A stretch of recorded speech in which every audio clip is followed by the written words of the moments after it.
kapatid ng tatay ko. Ako pa yung anak ni dito, Pakle. Anak nito, Pakle, yung tatay ko. Nitis ko lang po yung buhay kong nagkakaroon sa unsuhan na po ako. Pakitulungan lang po ako kahit pag-uwi ko ako ng laban. Paano napadpad dito sa Pangasinan?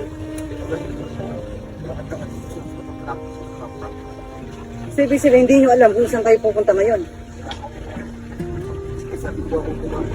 Paano yung, paano ka nakakabili ng pagkain mo? Binilang po. Kapag nangangalakal ka? Hindi ako nangangalakal ng plastic. Nangangalakal mga wire-wire. Tapos binibenta nyo. Nakakapunta ka ba ng, ng Mapagdat?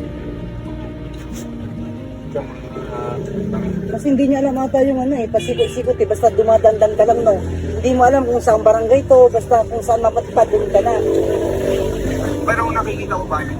Pagka napunta ka ng Mapagdat, hanapin mo ang bahay ni Kagawad Joey. Pag napunta ka doon sa bahay ko, marami akong kalakal doon.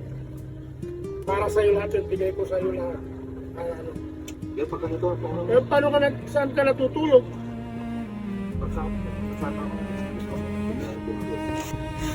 umalis lang ako sa kayo ko yung stay ng film. Tinulungan mo na. Ang sabi niya sa akin, tinulungan mo ako. Anong pangalan mo ko yan? Ha? Jumito Pakle. Ilang taon ka na? Yan. Tulong ko sa'yo ha. Pagpasensyan mo kung ano yung naiabot ko sa'yo. At least pambili mo ng pagkain mo ng ilang araw. Ha? Kung ano man yung tiis lang. Kung hindi naman natutulog ang Diyos. Tignan mo, hindi ko in-expect na madadaanan kita dito. Nakita kita kagad, nakita ka namin, kaya pinintuan kita para tanungin kung kumusta ka. Siyempre, di ba?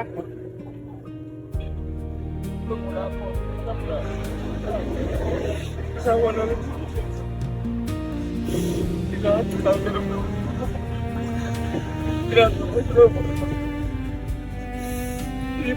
Ibigin ako ng mga hindi ko kilala kaya ano. Ginagawa nila ako.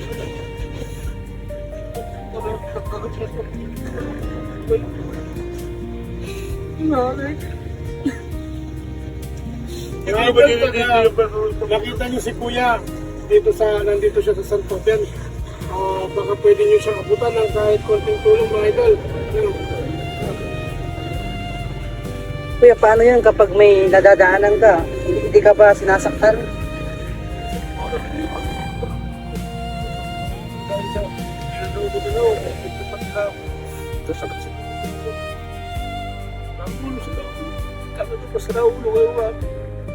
May mga ganun ko yan. Umiwas ka na lang. No. Ay, sinasabihan kayong sira ulo. Pero hindi talaga Kasi nakikita natin sa Sira ulo, hindi mo makakausap. makakausap. Oo. At kahit na sira ulo yan, hindi mo, hindi ganyan yung nakikita mo sa kapwa. Tama. Dapat unawain.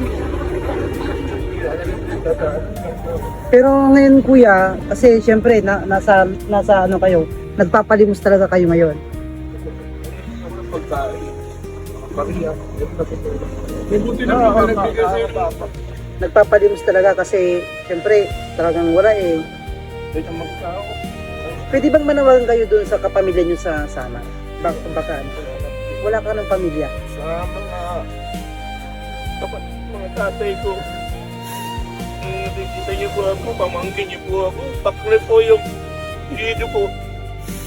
Gusto ko kong pumunta dyan pero hindi ako makawag dala ng ganito, sinasabihan ako. Patay niyo kung mananawag ka lang ng mga kapatid ng tatay ko. Ako pa yung anak ni dito, Pakle.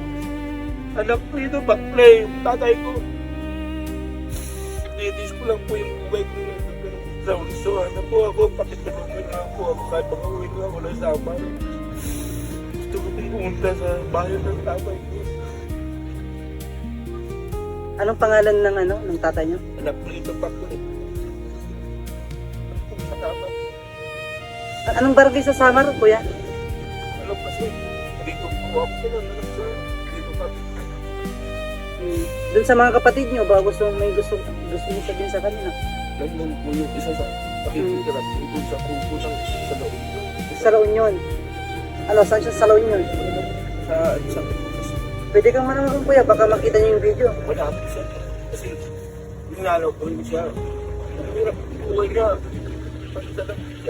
Para sa nakikitrabaho sa dagat. Takas mo lang yung boses mo kuya para Kaya, nagawin sa rin mo. So mga idol, nadaanan natin si kuya dito. Isang pagyan. So gusto niyang umuwi sa sa Samar, tama kagawad? Kaso wala siyang pamasahe. So si kuya, may kasama daw sa trabaho dati. Ngayon, parang may alitan ata sila. Tapos ito, mag-isa niya na lang ngayon. So nabutan namin na kumakain. Makikita natin na boses pa lang, alam naman natin na may hinanakit na yan. Kuya, kung sakaling may makakita ng ating video at gusto magpaabot, saan kita makikita kung sakali? Dito ka lang ba?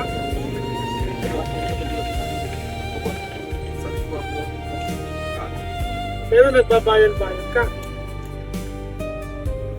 Kasi kung mananawagan tayo, di ba, na baka may magbigay ng pamasahe mo at makauwi ka na, di ba? Mm-hmm.